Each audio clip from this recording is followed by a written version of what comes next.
Sadahari Hare Nama Hare Nama Hare Nama Kevalam Kalo Nastyeva Nastyeva Nastyeva Gatiranyata. So tomorrow we will be doing the Bhagavad Gita Mahayagya. So to prepare ourselves, there are a few things that we should hear to put us in the right mood. So this first thing, when Bheeshma Dev was lying on his deathbed of arrows, after instructing Yudhishthira, he offered prayers with Krishna at his lotus feet. Bheeshma was looking at the beautiful face of Krishna, waiting for the sun to set. He was going to give up his life at the most opportune time. And what could be more auspicious than Krishna himself, right there, at his feet? All he has to do is look at Krishna and give up his body. And he has achieved perfection. So, in his prayers, he gives us a glimpse into the battle of Kurukshetra and what was his experience. So please listen. Om Namo Bhagavate Vasudevaya. Om Namo Bhagavate Vasudevaya. Om Namo Bhagavate Vasudevaya. Bheeshma Dev prayed. Sri Krishna is the intimate friend of Arjuna. He has appeared on this earth in his transcendental body, which resembles the bluish color of the tamala tree. His body attracts everyone in the 3 planetary systems. May his glittering yellow dress and his lotus face, covered with paintings of sandalwood pulp, be the object of my attraction. And may I not desire fruitive results. So this first statement by Bheeshma, here is conclusive evidence of what God looks like. We don't have to speculate. Here is a first-hand report. He's seeing it. So the first thing, intimate friend of Arjuna. Yes, Arjuna has this special relationship with Krishna. Then it says that Krishna has a transcendental body. This body, your body, don't take offense, is not transcendental. You all know. Okay? You deal with it every day. Krishna's body, 5,000 years ago, when he was in India, he had a transcendental body. It wasn't a ghost body. You could see the body. Otherwise, how Bheeshma is describing. But it was transcendental. Then he gives you the complexion. Blue like the tamal tree. Those of you in India, I'm sure you have seen a tamal tree. So you know. Then his body attracts everyone. That's why his name is Krishna. Because he's all attractive. Then, next thing. What kind of clothes does he wear? Jeans? Shorts? Yogi pants? No. Glittering yellow dress. So, Bheeshma Dev is giving us exact description, like a reporter. Then, right, lotus face covered with sandalwood pulp. And may Krishna be the object of my attraction. This is a perfect prayer. The devotee, the pure devotee, only wants Krishna, doesn't want anything else. Last month, we were in the month of Kartik. And we sang that song twice daily. And repeatedly the author was saying, I don't want any benediction. I don't want to go to Vaikuntha. I don't even care about liberation. But I want to always see Bal Gopal.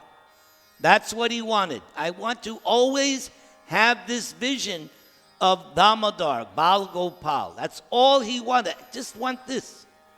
So Bheeshma Dev, like this author of that Damodar song, is also praying, don't want anything. I just want Krishna to be the object of my attraction. The non-devotee, he, according to Bhagavad Gita, the non-devotee is attracted to so many things in the material world. Bahushaka hi anantascha. He has so many interests.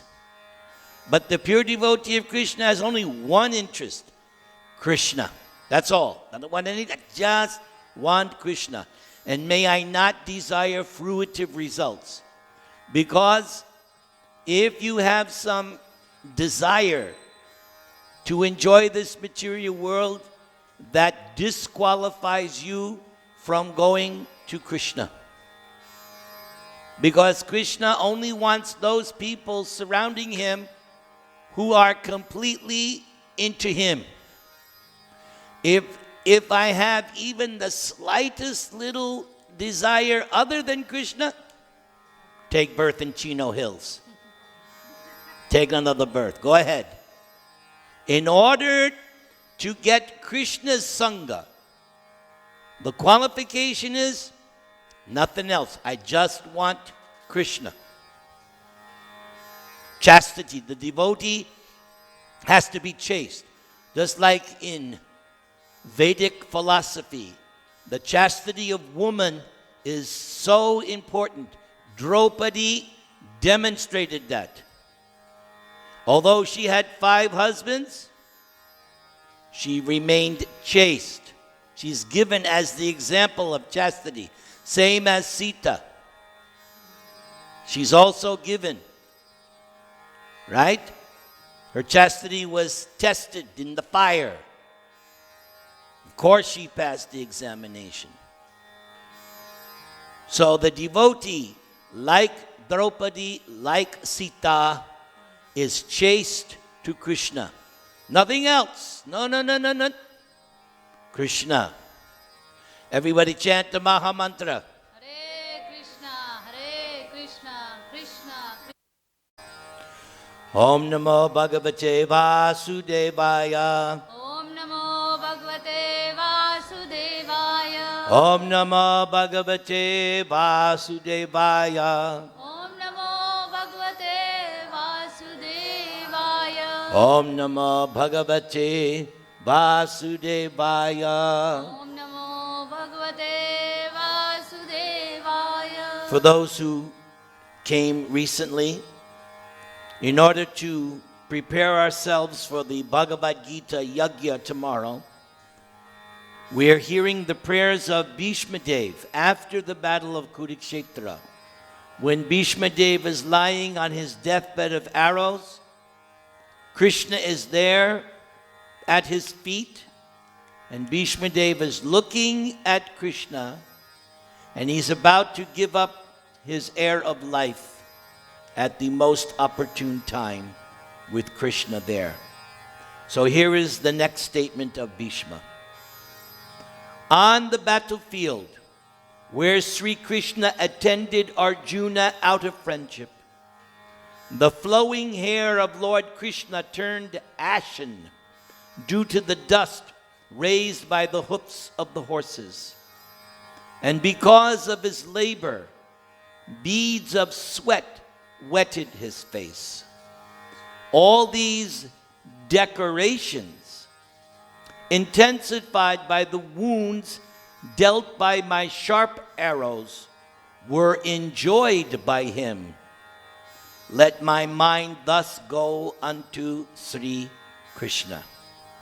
So Bheeshma Dev, he is one of the 12 Mahajans. In the Srimad Bhagavatam, there are 12 authorities on the science of bhakti. Yes, I said science of bhakti. I've told the story many times. Once I was in Cal State, Los Angeles, giving a class, and one student, ladies, objective, how you can say science of God? Science is biology, chemistry. I said, no. There's the science of God, the science of bhakti, meaning you follow a prescribed set of dictates and you get a predictable result. Just like Arjuna, you're trying, not Arjuna, Hiran, you're trying to come up with some new app, right? Some brown graping. Anyone who wants to sponsor Hiran, he's trying to get funding. He wants to become the next, what's that guy? Bill Gates. And he's constantly, so anyone who wants to fund him, is that all right, Hiran? No donation is too small, right? So he's writing some program, and if it's written properly, it does what it's supposed to, right, Hiran? So that's bhakti. You follow the prescribed formulas, you get the results. So that's why I say science of bhakti, and there are 12 Mahajans. Bheeshma is one of those great bhakti scientists.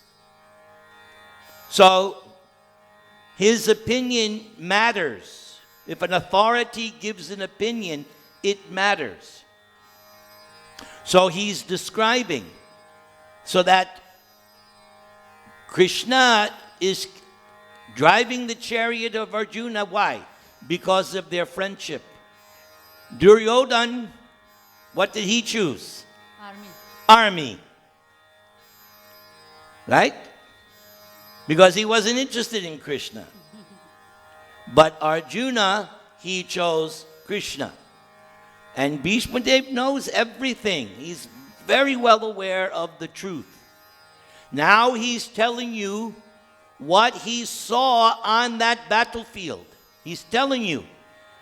Krishna's hair, right? We read during the month of Damodar, Krishna has very dark blue hair tinged with red. Dark, and it's very fine hair. Keshava. Everybody say. Keshava. Very fine hair. Nice, fine. Dark blue and tinged with red. But here, Bheeshma is saying, no. On the battlefield, ash color. Grayish, dark grayish, ash. Why? Because it's a war. There are dead bodies, dead animals. I was reading yesterday in the Mahabharata that after the day of the battle, every day of the battle, when the sun set and they would go to their camps, thousands of vultures and all kinds of carnivorous beasts would now descend and eat the dead corpse on the battlefield. There was, because like, dinner time. So, our Bheeshma is telling you, Krishna, the hair was ashen. And because of his labor, yes, Krishna was driving the chariot. And it wasn't that it was on cruise control. No, he has to go this way, then this way. He's going, and sometimes it was described that he's going so fast. So fast, he's in order to protect Arjuna. So that requires energy. Beads of sweat wetted his face. Actually, this is what Bheeshma saw, but actually, this beads of sweat is dramatic performance. He's just displaying that to make a good movie. He's just displaying it. Okay? But so there's, and notice, Bheeshma says, these decorations. This is amazing. He's saying that Krishna's ashen-colored hair is a decoration. And that the beads of sweat is a decoration. Why?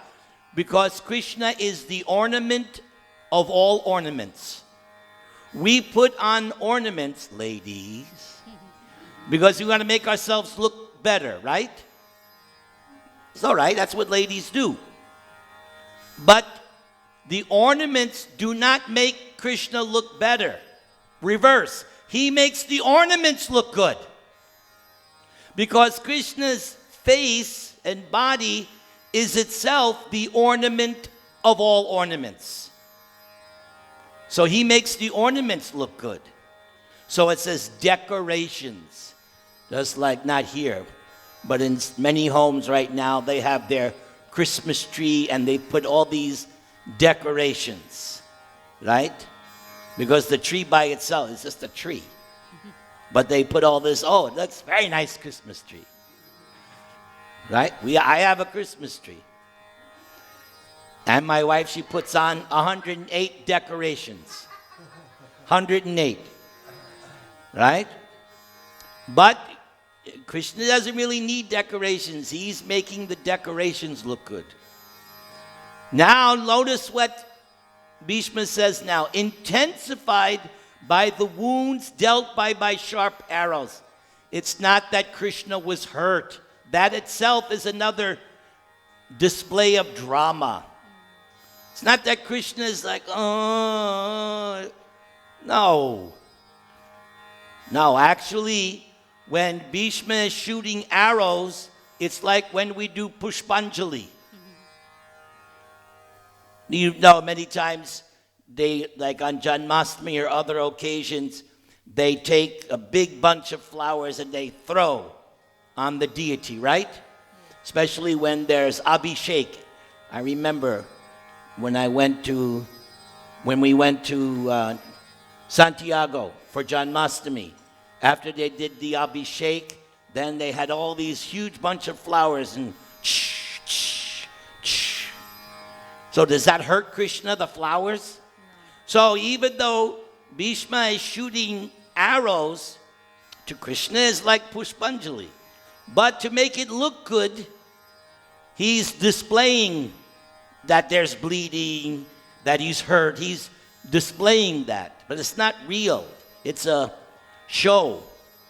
As he says, we're enjoyed by him. If I shoot an arrow, and it hits you, if I shoot a gun, are you enjoying that?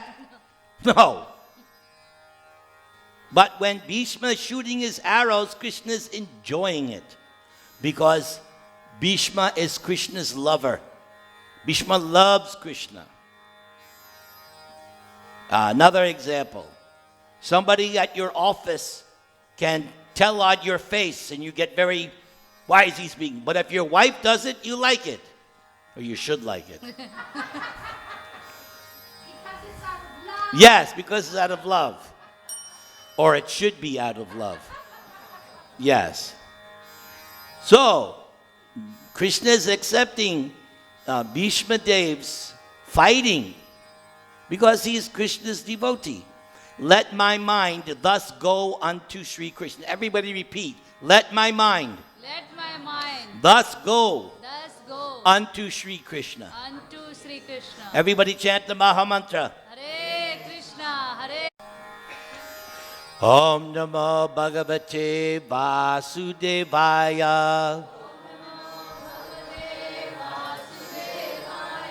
Om Namo Bhagavate Vasudevaya. Om Namo Bhagavate Vasudevaya.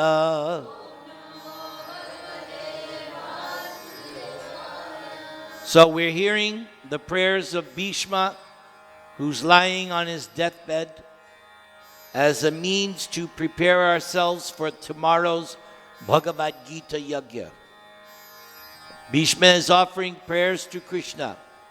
So now he says, in obedience to the command of his friend, Lord Sri Krishna entered the arena of the battle of Kurukshetra between the soldiers of the Pandavas and Kauravas. And while there, shortened the lifespans of the opposite party by his merciful glance. This was done simply by his looking at the enemy. Let my mind be fixed upon that Krishna. So yes, in obedience to the command of his friend, that is God. Generally, we think God as the all-powerful, almighty. Everyone is to bow down and surrender to him. But what many people don't know is that when you become a lover of Krishna, like Arjuna, when you achieve this platform of love, Krishna will also obey your command. This is God. This is the God that I worship. Not some kind of vindictive, evil, rah! No, I worship loving God. This very much attracts me, which is why I worship Krishna. He's not some mean, vindictive, egotistical God. He's a lover. He plays God plays an instrument? All right. That's my kind of God. Because I'm a musician. He plays a flute. Ha! There you go. There's my God. He plays an instrument. And he's so good at it that when he plays that flute, he attracts everyone by that flute playing. So in obedience to the command of his friend, Krishna agreed to be Arjuna's chauffeur. Right? When you go to India, you get in a rickshaw or a taxi. Hey, take me here. Take me Loi Bazaar. Huh? And he takes you, right? If he wants his money. But if I go, he says, no, 5 rupee Prabhu. For you, he charges 2, but if he sees me, 10 rupees. Then we have to fight. Am I right? They're good businessmen, even the rickshaw wallas. Price fluctuates. Depends who you are. So Krishna agreed to be Arjuna's chauffeur. And so what you read, of course you've read Bhagavad Gita, right? Of course you read it every day, right? What is the thing that Arjuna tells Krishna? Take my chariot between the midst. I want to see who's come today. And then Arjuna freaks out. Oh my God. And Krishna didn't argue. Krishna drove the chariot. He said, behold, look, here are the Kurus. So God agrees to become the servant of his devotee. Just like, again, the example I've been given, Yashoda in the month of Damodar. At first, Krishna did not want to be tied up by the rope. No matter how much rope she added, what happened? 2 fingers too short, no matter how much. But when he agreed, now you can tie me up. And he allowed himself to be tied up because Krishna is Swarat, independent. Only when he agrees. So that's the key. How to get Krishna to agree. In Yashoda's case, because she has spontaneous love for Krishna. So Arjuna and Krishna, they've been lifelong friends. Now it says here that Krishna shortened the lifespans just by his merciful glance. Because at one point, Vyasadeva told his son Dhritarashtra, just as the war was beginning, Vyasadeva came to see his son, and Dhritarashtra was saying, is there any chance that my sons are going to win? And Vyasadeva said, you don't understand. The time has now come. Finish. Wrap it up. Like all of us. Right? What does it say here? You will know better than me. This tells you everything about your life, right? It tells you, oh, you go to that palmologist, oh, you're going to live to be 70. Right? It's written. So, Vyasadeva was telling all these, it's their time. Their number has come up. And even Krishna, during the universal forum, when Arjuna asks Krishna, who are you? What is this? And I'm time. Krishna says, I'm time. And he says, all the soldiers on both sides, finish. Wrap it up. Just like children, when they're playing on the beach, then the parents look at the clock. Okay, wrap it up. Look, hurry, let's go. Because they want to go home. And then they smash everything. Let's go. So Krishna is the same way. So, by his merciful glance, Krishna was indicating, time's up. This was done simply by his looking, because one of the prayers of Lord Brahma, Angyani Yasya Sakalandriya Vritti Manti, Krishna's senses are interchangeable. You can only see with your eyes. You can only hear with your ears. You can create progeny with the genitals. You have certain organs that only do specific things. But Krishna's body, the organs, the senses are interchangeable. Krishna can kill just by glancing. Krishna can create by glancing. All of his senses are interchangeable because that body of Krishna, which Bheeshma said at the beginning, what kind of body does he have? What kind of body? Transcendental, yes. When you have a transcendental body, your senses also can be interchangeable. So just by looking, Krishna was reducing. Like, I know you don't watch, but there's this TV commercial. He's the most interesting man in the world. Maybe you've seen that stupid commercial. And they make this guy look like he's Superman. But actually, that's Krishna. Krishna can do anything. There's nothing Krishna can't do. He can lift a mountain with his pinky. Govardhan.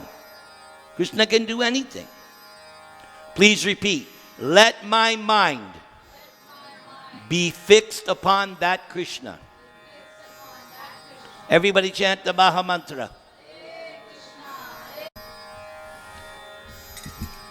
Om Namo Bhagavate Vasudevaya. Om Namo Bhagavate Vasudevaya.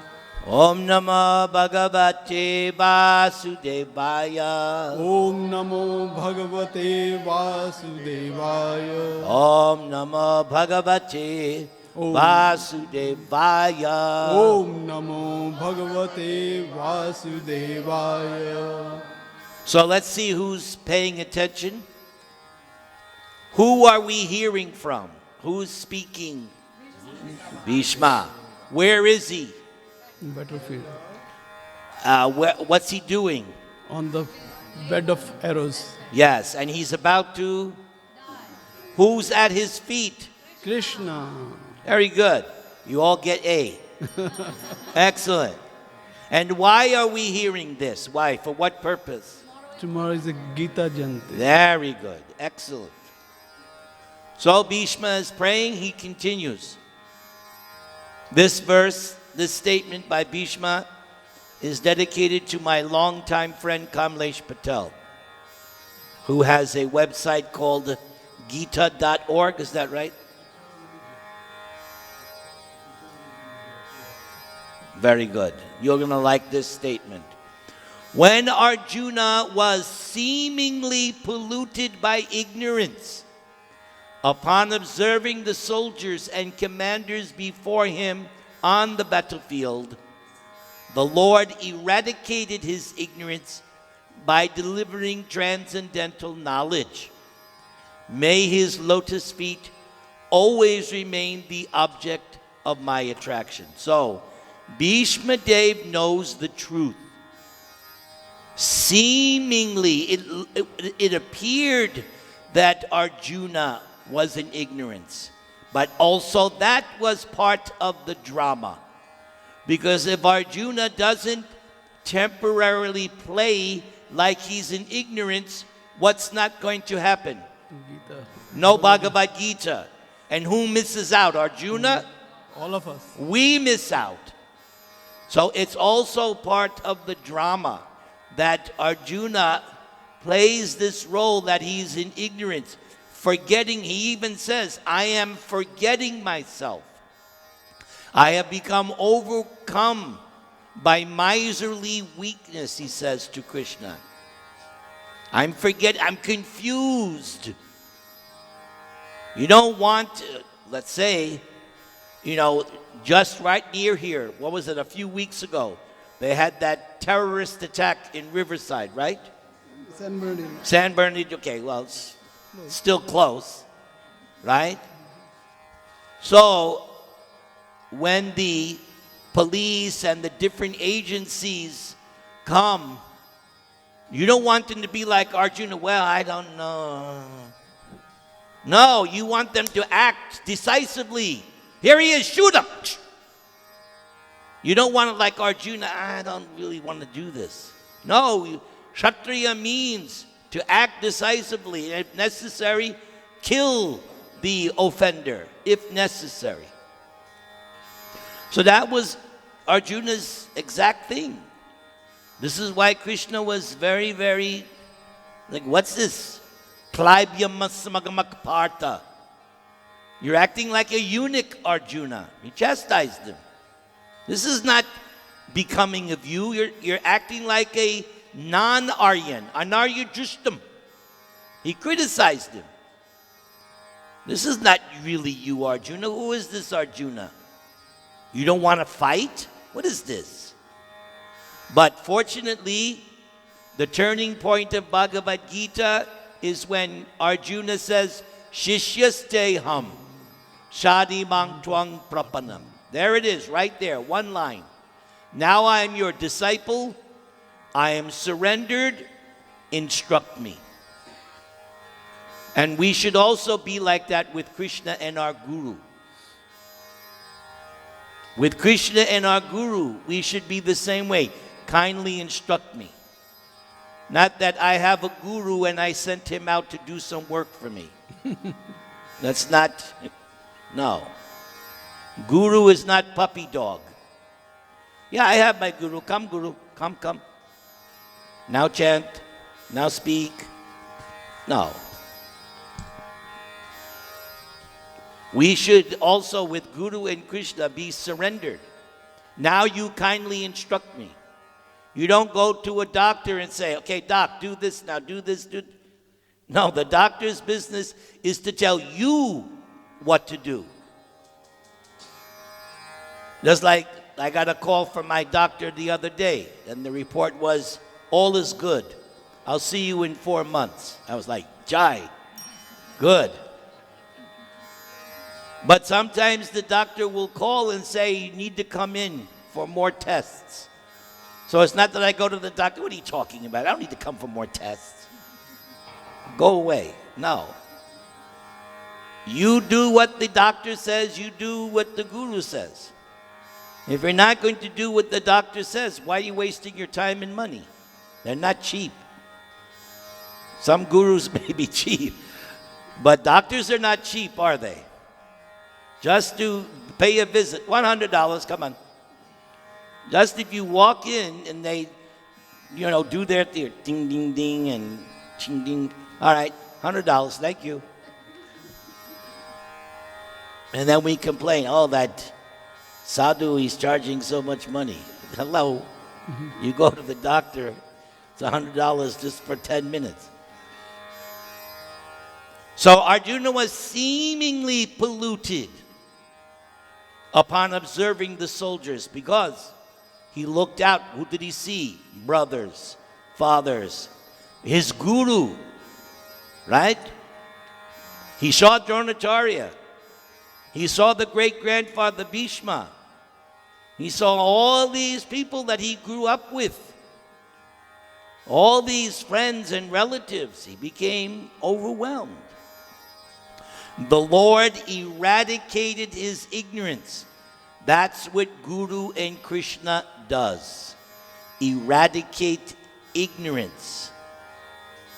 Well, I'm not ignorant. I have 5 degrees. I don't need Guru.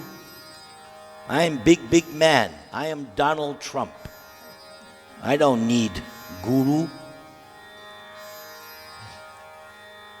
But according to the Vedas, Om Ajnana Timirandasya Jnananjana Shalakaya.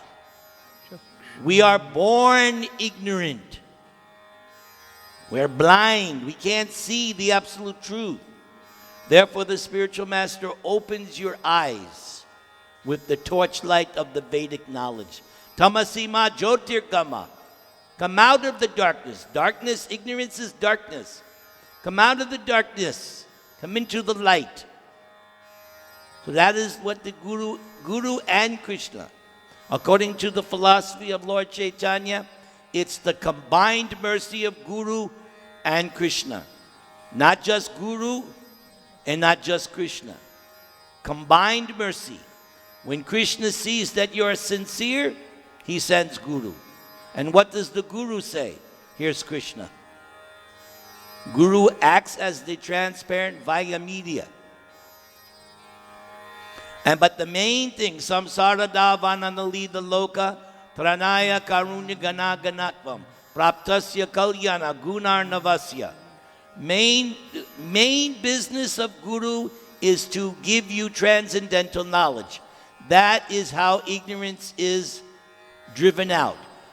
Transcendental knowledge. My good friend, again, I'll give you an example of my good friend Kamlesh here. Every night you have your classes with your sons? Every night. Right, and it's not Wall Street Journal. No, it's Bhagavatam or Gita, right? Yes. Because you know the only way these children are going to grow up properly, they need proper transcendental knowledge. And Bhagavad Gita is the beginning book of transcendental knowledge. Srimad Bhagavatam is postgraduate study. But you can't go to postgraduate study if you haven't done your ABCs. So that's why Prabhupada himself stressed, learn Bhagavad Gita. It was not made in China. Everything else is coming from China. Not Bhagavad, although nowadays they print. ISKCON prints their books in China. But the Bhagavad Gita itself is not from China. Bhagavad Gita is from where? India. You have heard that place, right? I think you've been there once or twice. Bhagavad Gita is your book, not Trump's book. Again, I love talking about Trump. Months ago when Trump, in order to get votes, he said, I am really good Christian.